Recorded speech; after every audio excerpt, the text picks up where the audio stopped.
Indian education system में सिर्फ दो चीज मिसिंग है, ना एजुकेशन है ना सिस्टम। आईएएस एग्जाम में 100% में से सिर्फ 0.1% बच्चे एग्जाम क्लियर कर पाते हैं और आईएएस बनते हैं। साल 2009 से लेकर 2018 तक करीब 81,000 स्टूडेंट ने सुसाइड कर लिया एग्जाम के प्रेशर की वजह से। रिसेंटली आसाम गवर्नमेंट ने डिसाइड किया कि वो 34 गवर्नमेंट स्कूल को बंद कर देंगे क्योंकि 10th के बोर्ड एग्जाम में सारे बच्चे फेल हो गए। स्कूल को ठीक करने के बजाय स्कूल बंद किए जा रहे हैं। हर साल इंडिया करीब 15 लाख से भी ज्यादा इंजीनियर्स प्रोड्यूस कर लेता है, लेकिन सिर्फ 2.5 इंजीनियर्स को जॉब लगती है। 2019 के हिसाब से 80% इंजीनियर्स के पास सिर्फ डिग्री है, जॉब्स नहीं। दुनिया कहां से कहां पहुंच गई, लेकिन एजुकेशन सिस्टम वही 100 साल पुराना। स्टूडेंट्स के पास कोई स्किल हो या ना हो, रट्टा मारने वाले स्किल तो मिले जाएगी। According to a research 75% Indian students को इंडिया में रहना ही नहीं है, उनको सेटल होने के लिए अब्रॉड जाना है। हर 3 में से 1 इंडियन कोशिश कर रहा है कि वो बाहर जाके सेटल हो जाए। आज के दिन एजुकेशन नहीं रहा, बिजनेस बन गया है। अगर आपने पूरी फीस नहीं बनी तो आपके बच्चों को एग्जाम में बैठने को नहीं मिलेगा। एग्जाम वैसे भी एक थप्पड़ है स्टूडेंट्स के मुंह पर, कितना भी पढ़ लो वो एक पेपर डिसाइड करे। हमारे एजुकेशन सिस्टम को क्या चाहिए? अच्छे स्टूडेंट्स जो इस देश का भविष्य बढ़ाए? ना, इन्हें चाहिए ज़ॉम्बीज़ जो क्या करते हैं, सिर्फ लिखते रहते हैं, असाइनमेंट, जर्नल, प्रोजेक्ट, शीट। किसी महापुरुष ने कहा है कि कामयाब होने के लिए नहीं, काबिल होने के लिए पढ़ो। सक्सेस के पीछे मत भागो, एक्सेलेंस का पीछा करो। सक्सेस झक मार के तुम्हारे पीछे आएगी। Indian education system is a piece of shit, okay?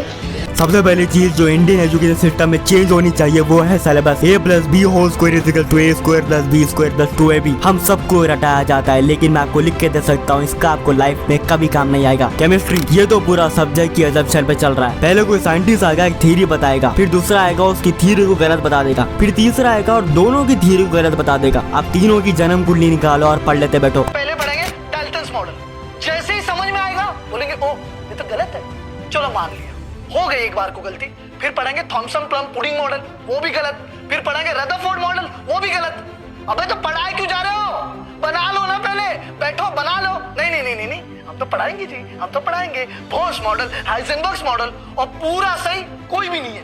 Conceptual learning, practical knowledge का कोई अता पता नहीं है। जो चीज रियल लाइफ में एग्जिस्ट करती है वो पढ़ाओ, ना कि असम्पशंस। हम सबको जिंदगी भर सिखाया गया कि मार्क्स आर वेरी इंपॉर्टेंट। बस कुछ भी करो, मार्क्स लाओ, चाहे कुछ समझ में आए या ना आए, बस हमें 90% चाहिए, क्योंकि यही मार्क्स तुम्हारी पूरी जिंदगी डिसाइड करेंगे। और इन्हीं मार्क्स के लिए बच्चे 12-12 घंटे बस चीजों को रखते हैं कि बस हमें 90% मार्क्स आ जाए, और यही प्रेशर की वजह से बच्चे सुसाइड करते हैं। अभी मैं 11th क्लास में पढ़ने वाला लड़का एग्जाम के बीच में सुसाइड कर लेता है, और सुसाइड से पहले अपने केमिस्ट्री पेपर में लिखता है कि इंडियन एजुकेशन सिस्टम चाहता है कि बच्चे सिर्फ रट्टा मारे, ना कि कॉन्सेप्ट को समझ के उसको लाइफ में अप्लाई करें। 2009 से लेकर 2018 तक करीब 81,000 स्टूडेंट ने सुसाइड कर लिया एग्जाम के प्रेशर की वजह से। और इस रट्टा मारने का अंजाम ये हुआ कि आज करीब 80% स्टूडेंट्स के पास जॉब्स ही नहीं है, क्योंकि इनके पास वो स्किल्स ही नहीं है जिसकी असल में जरूरत है। इन सब के ऊपर एजुकेशन ही नहीं रहा, बिजनेस ऑर्गेनाइजेशन बन गया है। एजुकेशन के नाम पर बहुत बड़ा स्कैम चलने लग रहा है। 2020 में इंडियन एजुकेशन मार्केट $180 बिलियन का हो चुका था। गवर्नमेंट टीचर सबको बनना है, लेकिन वहीं अपने बच्चों को पढ़ाने के लिए कोई राजी नहीं होगा। अगर आपने फीस नहीं बनी तो आपके बच्चों को एग्जाम में बैठने को नहीं देंगे। हर चीज स्कूल से लेनी है, uniform, book, shoes, bed, extra classes और ट्यूशन के पैसे भी निकाल लेंगे पेरेंट्स को ये कहकर कि आपका बच्चा पढ़ाई में कमजोर है। और उनको पता है कि माँ बाप किसी चीज के लिए पैसे दे या ना दे, पढ़ाई के लिए जरूर देंगे। इनका बस एक ही मोटिव है कि पेरेंट्स की जेब खाली करो और टीचर्स को कम सैलरी पे काम पे रखो। ग्लोबल टीचर स्टेटस इंडेक्स के हिसाब से इंडिया की टीचर को सबसे कम सैलरी दी जाती है पूरे वर्ल्ड में। लेकिन अब इन सब का अंजाम ये हुआ कि हर 3 में से 1 इंडियन कोशिश कर रहा है कि वह अब्रॉड जाके सेटल हो जाए, जिसकी वजह से कई टैलेंटेड स्टूडेंट्स देश छोड़कर जा रहे हैं। सिर्फ 2020 में करीब 2 लाख इंडियंस ने फॉरेन सिटीजनशिप ली। सुंदर पिचाई, सत्य नडेला, शांतनु नारायण, पराग अग्रवाल, अरविंद कृष्णा, ये सब इंडियंस थे, लेकिन अब $1 बिलियन अमेरिकन कंपनीज के सीईओ है। पढ़ेगा इंडिया तभी तो बढ़ेगा अमेरिका, बढ़ेगा इंडिया क्यों नहीं? इसका एक बहुत बड़ा रीजन है इंडियन एजुकेशन सिस्टम। बहुत से स्टूडेंट्स का तो ये कहना है कि इंडिया में कुछ नहीं रखा है, बस यहाँ फैमिली बिजनेस चलता है। अडानी, टाटा, बिरला, महिंद्रा, बायजूस और बहुत सारे, जहाँ कोई दूसरा पर भी नहीं मार सकता। एक चीज हमें समझनी चाहिए कि हम इंडियन एजुकेशन सिस्टम को चेंज नहीं कर सकते। ये सालों से घिसा पिटा चला और वैसे ही चलेगा, लेकिन हम अपने आप को चेंज कर सकते और इस सिस्टम के बाहर निकल सकते। प्रैक्टिकल नॉलेज पे फोकस करो, रट्टा मारने से 90% लाने से कुछ नहीं होगा। बहुत ज्यादा नहीं पढ़ना चाहिए बच्चों को।